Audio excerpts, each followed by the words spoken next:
세상에서 가장 위험했던 13일, 지구상의 모든 인류가 핵전쟁의 공포 속에서 떨어야 했던 시간입니다.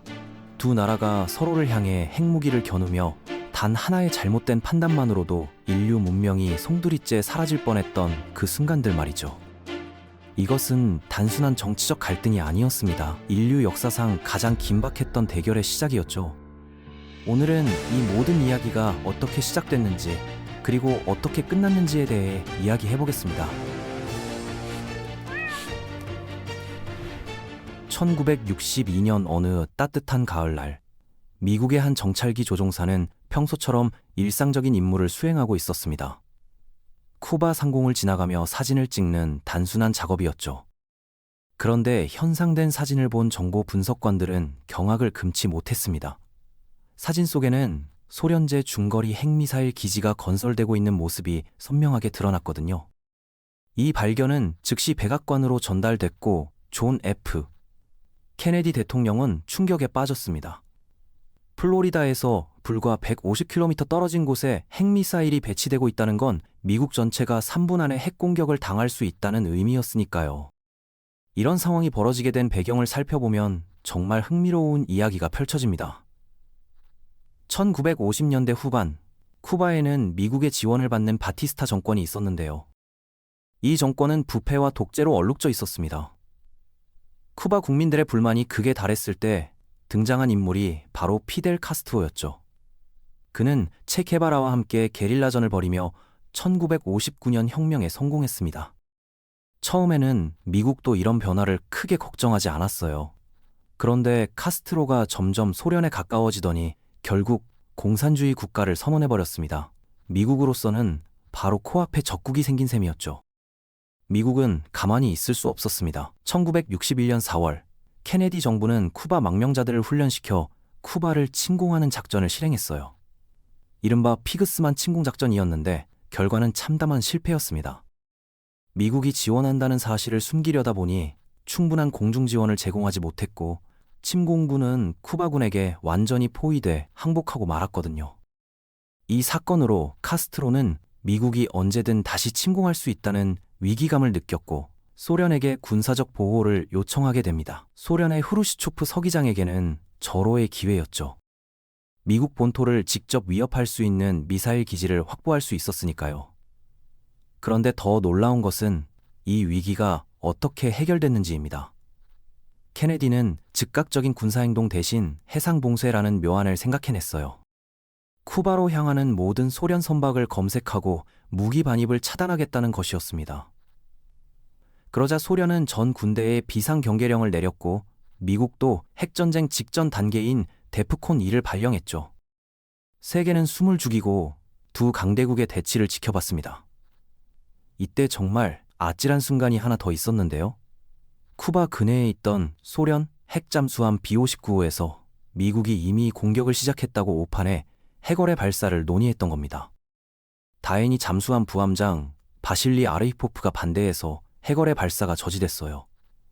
만약 그가 동의했다면 지금 우리는 여기 없을지도 모르죠.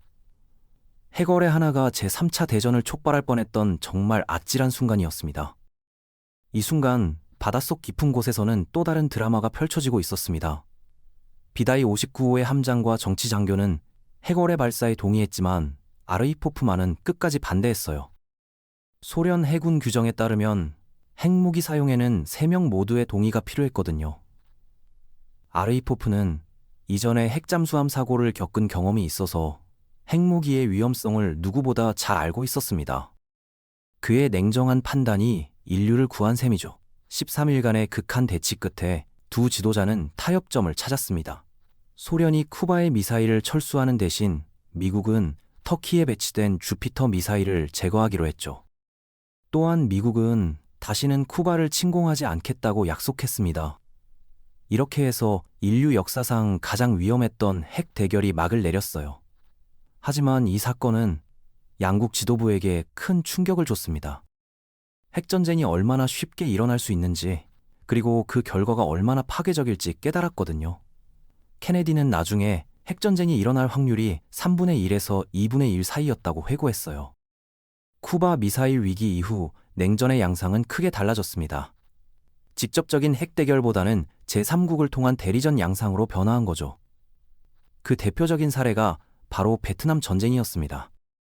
1950년대 중반 프랑스가 인도차이나에서 철수한 후 베트남은 북위 17도선을 경계로 분단됐어요.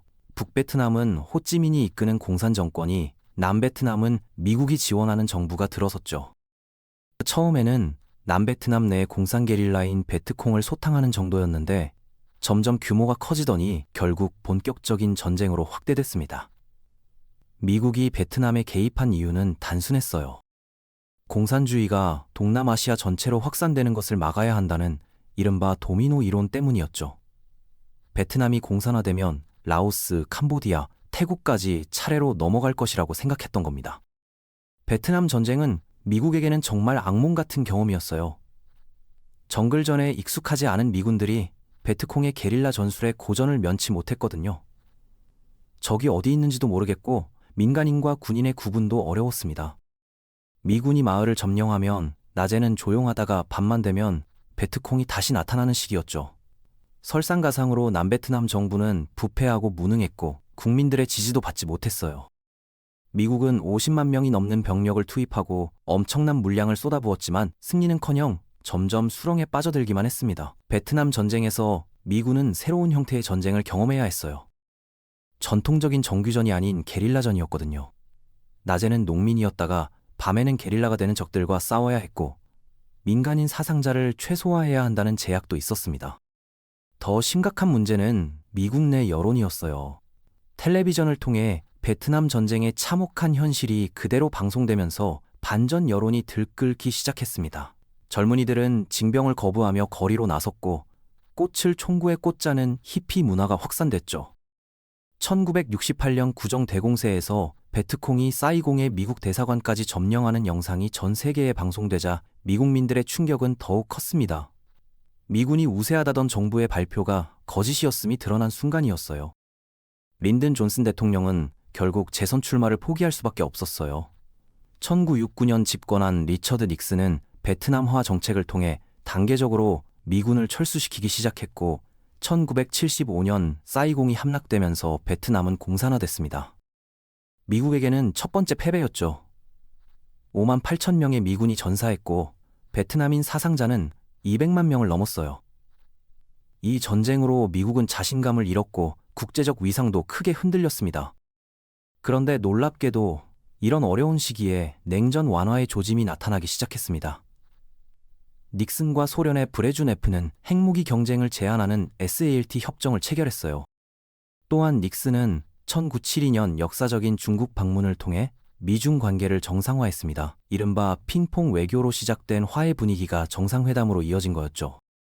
소련으로서는 중국과 미국이 가까워지는 것이 부담스러웠고 미국은 소련과 중국을 분리시켜 냉전에서 유리한 고지를 점하려 했어요. 이 시기를 데탕트, 즉 긴장 완화 시대라고 부릅니다.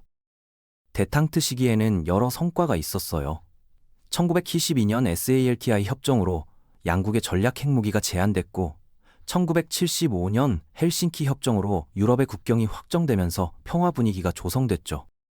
문화 교류도 활발해져서 소련의 볼쇼이 발레단이 미국을 순회 공연했고 미국의 록 밴드들도 소련을 방문했어요. 우주에서는 1975년 아폴로 소유즈 미션으로 양국의 우주선이 도킹하는 역사적 장면이 연출되기도 했습니다. 하지만 데탕트는 오래가지 못했습니다. 1979년 소련의 아프가니스탄 침공이 결정적 계기가 됐죠. 소련은 친소 정권을 보호한다는 명분으로 아프가니스탄에 10만 명의 군대를 파견했는데 이슬람 무자헤딘들의 거센 저항에 부딪혔어요. 미국은 파키스탄을 통해 무자헤딘들에게 무기와 자금을 지원했고 소련은 아프가니스탄이라는 수렁에 빠져들었습니다. 지미 카터 대통령은 1980년 모스크바 올림픽을 보이콧했고 곡물 수출도 중단했어요. 냉전이 다시 격화된 거였죠. 아프가니스탄 전쟁은 소련에게 베트남 전쟁만큼이나 큰 부담이 됐어요. 산악지대에서의 게릴라전은 소련군에게 악몽이었고 경제적 부담도 감당하기 어려웠습니다. 1981년 미국에 등장한 로널드 레이건은 소련을 악의 제국이라고 부르며 강경책을 밀고 나갔습니다. 그는 군비 증강에 막대한 예산을 투입했고 특히 전략 방위 구상 SDI라는 미사일 방어 체계 개발을 추진했어요. 일명 스타워즈 계획이었는데 우주에서 소련의 핵미사일을 요격하겠다는 구상이었습니다. 소련은 이에 대응하기 위해 더 많은 자원을 군사 부문에 투입해야 했고 이미 한계에 도달한 소련 경제는 더욱 악화됐죠. 1983년 소련이 대한항공 007편을 격추한 사건은 양국 관계를 더욱 악화시켰어요. 269명의 승객과 승무원이 희생된 이 사건으로 국제 여론은 소련을 강력히 비난했습니다. 같은 해 미국이 그레나다를 침공하고 소련이 중거리 핵미사일을 동구권에 배치하면서 긴장은 최고조에 달했어요. 1983년 11월에는 나토의 군사훈련을 실제 공격 준비로 오해한 소련이 핵공격 준비를 했다는 사실이 나중에 밝혀지기도 했습니다. 그런데 1985년 소련에 등장한 미하일 고르바초프가 모든 것을 바꿔놓았습니다. 그는 소련의 경제 위기가 심각하다는 것을 정확히 파악하고 있었어요. 국방비가 GDP의 25%에 달했고 소비재는 심각하게 부족했으며 기술 격차는 점점 벌어지고 있었거든요. 고르바초프는 개방, 글라스노스트과 개혁, 페레스트로이칸을 통해 소련을 근본적으로 변화시키려 했습니다. 검열을 완화하고 언론의 자유를 허용했으며 시장경제 요소를 도입하기 시작했어요. 무엇보다 군비 경쟁을 중단하고 서방과의 관계를 개선하려 했죠. 고르바초프의 개혁은 소련 사회에 엄청난 변화를 가져왔습니다. 수십 년간 금기시됐던 주제들이 공개적으로 논의되기 시작했고 스탈린 시대의 진실이 드러나기 시작했어요. 체르노빌 원전 사고도 처음에는 은폐하려 했지만 결국 공개하면서 소련 정부의 투명성이 높아졌습니다. 하지만 이런 개방 정책은 예상치 못한 부작용도 나왔어요. 레이건과 고르바초프의 만남은 냉전사의 전환점이 됐습니다. 1987년 두 지도자는 중거리 핵전력 폐기 조약 INF에 서명했어요. 유럽에 배치된 모든 중거리 핵미사일을 폐기하기로 한 역사적 합의였습니다. 고르바초프는 또한 동유럽 국가들에 대한 간섭을 중단하겠다고 선언했어요. 소련이 더 이상 동구권 국가들의 내정에 개입하지 않겠다는 뜻이었죠. 이것이 바로 동구권 붕괴의 신호탄이었습니다. 1988년 고르바초프는 유엔 총회에서 소련군을 50만 명 일방적으로 감축하겠다고 발표했어요. 이 연설은 전 세계를 놀라게 했습니다. 냉전 종료의 신호를 보낸 것이나 다름없었거든요. 1989년은 정말 극적인 해였어요. 폴란드에서 자유선거가 실시돼 연대노조가 압승을 거뒀고 헝가리는 오스트리아 국경에 철조망을 철거했습니다. 수많은 동독인들이 헝가리를 통해 서독으로 탈출하기 시작했죠. 동독 정부는 이런 상황을 통제할 수 없었고 결국 12월 9일 베를린 장벽이 무너지는 역사적 순간이 도래했습니다. 28년간 베를린을 갈라놨던 분단의 상징이 시민들의 곡괭이와 망칠에 의해 무너진 거였어요. 그날 밤 베를린에서는 축제가 벌어졌습니다. 동서 베를린 시민들이 눈물을 흘리며 포옹했고 장벽 위에서 샴페인을 터뜨렸어요.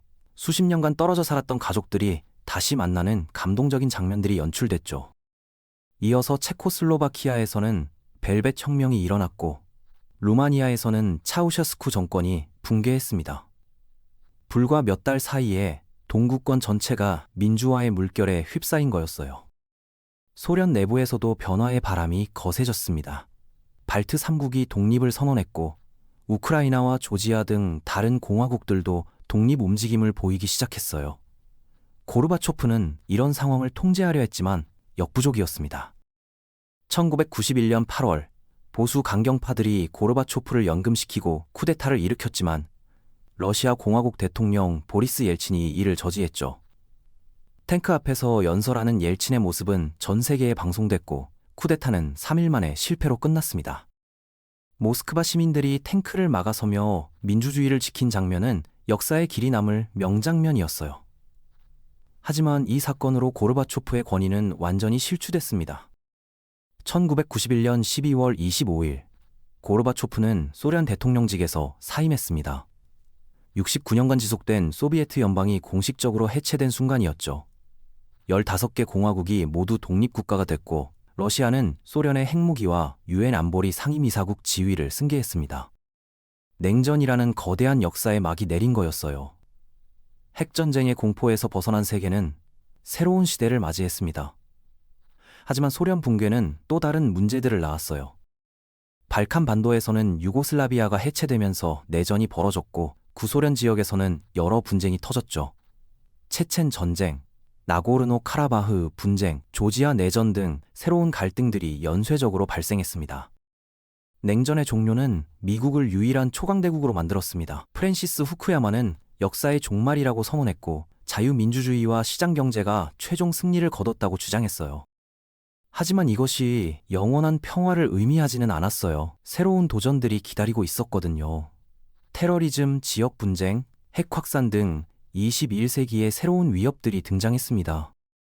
2001년 9.11 테러는 미국이 더 이상 안전하지 않다는 것을 보여줬고 아프가니스탄과 이라크 전쟁으로 이어졌어요. 2008년 글로벌 금융위기는 자본주의의 한계를 드러냈죠. 그리고 지금 중국의 부상으로 다시 한번 강대국 경쟁의 시대가 열리고 있습니다. 미중 무역전쟁, 기술 패권 경쟁, 대만 문제 등 새로운 형태의 냉전 가능성이 제기되고 있어요. 러시아도 푸틴 집권 이후 다시 강대국 야심을 드러내며 서방과 갈등을 빚고 있습니다. 우크라이나 위기, 사이버 공격, 선거 개입 등으로 새로운 형태의 대결이 진행 중이죠. 북한의 핵 개발, 이란의 핵 야심, 테러리스트들의 대량 살상 무기 획득 시도 등 핵 확산 문제도 여전히 해결되지 않고 있습니다. 기후변화, 팬데믹, 사이버 테러 등 새로운 형태의 안보 위협도 등장했어요.